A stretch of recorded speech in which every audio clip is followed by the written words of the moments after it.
Phoenix Suns off tonight. They've played the last two nights. They are now just a game out of that number 10 spot in the Western Conference. Really not that far out of the number 9 spot either.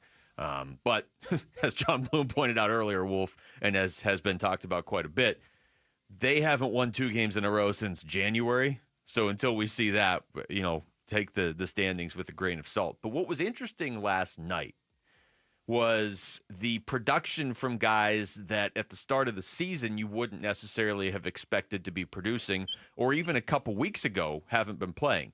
Ryan Dunn, 24 minutes, 17 points. Collin Gillespie also started. Dunn started. Collin Gillespie started. 16 minutes, 3 points in the game. Cody Martin, as you pointed out, played 19 minutes, had a plus 24. Ighodaro played 26 minutes, which is the same as Kevin Durant. Yes. And he was a plus 39 in the game. Yeah, what was the difference in the game, Basin Earnings, when you stop and think about it? Juxtapose that first quarter to the second quarter when they let the dogs out. Who let the dogs out? I'll tell you who let the dogs out. It was Coach Bud, as a matter of fact. I thought last night's game was evidence that Coach Bud and the Phoenix Suns are looking for any type of spark, any type of fire that could be created. And that's one of the reasons why then Collin Gillespie got his first NBA start last night. Now, we've seen him play well as of late in spurts and games. There's no doubt about it. He got his start, and I was wondering what that meant. Is that a Sicilian message to somebody? Well, of course it is. And maybe he didn't think he was getting enough out of Tyus Jones. Maybe that's what he was thinking. Maybe he wanted to spark a little something in Tyus Jones. That's one way to do it, Basinonians. And then Ryan Dunn, of course, starting to your point as well. Ighodaro getting an awful lot of minutes. Cody Martin going out and playing 19 minutes himself and was a plus 24 and did an excellent job on the defensive end of the floor. As a matter of fact, in that second quarter, it was Royce O'Neal, Book, Tyus Jones, and Cody Martin. A motivated Tyus Jones, I might say, who had his best game. He finished plus 33. Mm-hmm. Royce O'Neal was plus 38. Cody Martin, plus 24 in 19 minutes played. Book was plus 23. And plus 39. Look, you let the dogs out, and suddenly the dogs responded. Do it again. I realize it's the Toronto Raptors without 3 of their starters. I realize that. But do it again. Why not? It was a much more enjoyable way to watch basketball, wasn't it? Doesn't that highlight everything, though, the fact that it was Toronto? We've seen the Suns lose to Toronto this season. Literally. We've seen the Suns lose to New Orleans twice. We've seen them lose to Charlotte. We've seen them lose to San Antonio without Victor Wembanyama. We've seen them lose to the Blazers back-to-back games. We've seen them lose games this season where it felt like, man, if they just had a jolt, if they just had more energy or effort or whatever you want to call it, they would win these games. Now, okay, would they beat Oklahoma City with just more effort? No, probably not. No. But there's enough other teams in the league where if they were winning those games, we wouldn't be talking about trying to sneak in as the 10 seed. You'd be trying to get in as a top 6 seed.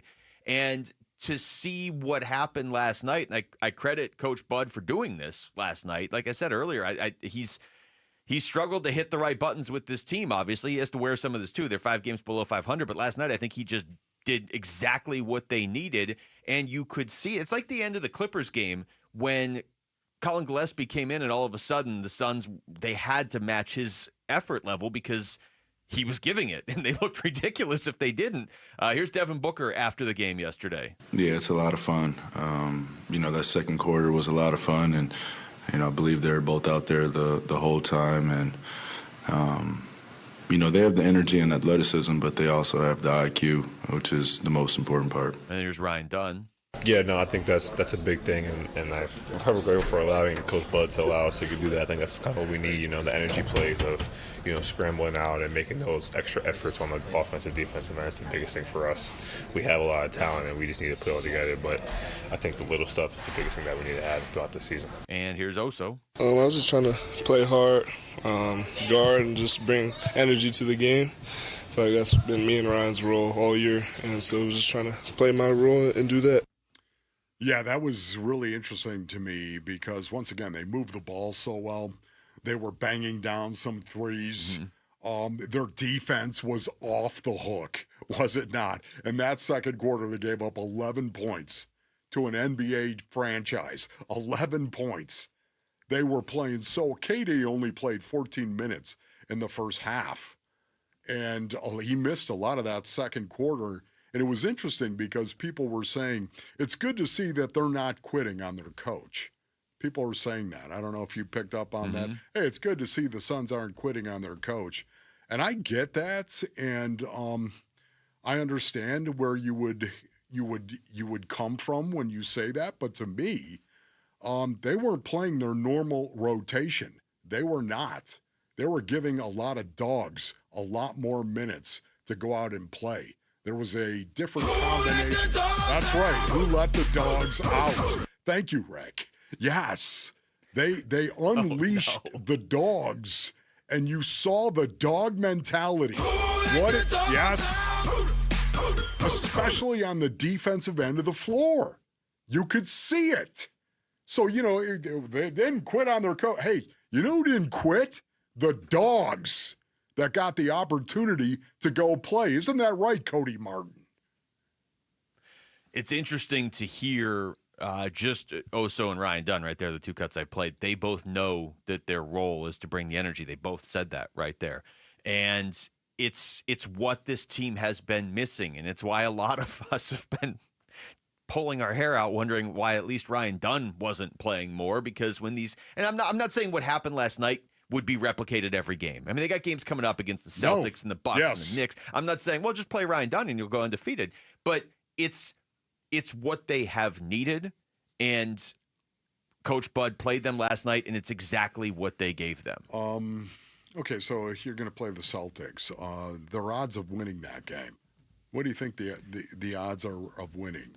Not great. Not really good. And just so you know, they play them twice. But okay, yeah. Exactly. Thank you for that. Yeah, just drive the point home. I'm just saying right now, they're not good. So how would you rather lose if you are going to lose? Balling out while you lose? Or going out there and basically giving it to them? Because there's too many cats inside the locker room. It's like what Devin Booker said after the Lakers game. If you at least give max effort and energy, you can sleep better at night. You can at least sleep at night, is the way he said Absolutely, Buck, and I'm with you on that. And then you hear him last night, and I know one game's after a loss and one game's after. I get that. One's after a win. But the effort, regardless of the result, the effort, they just looked like a team that was like, okay, here we go. And his tone after the game was obviously much different as well. Thanks for watching Wolf and Luke. Tap to see more and click the button in the middle to subscribe to Arizona Sports.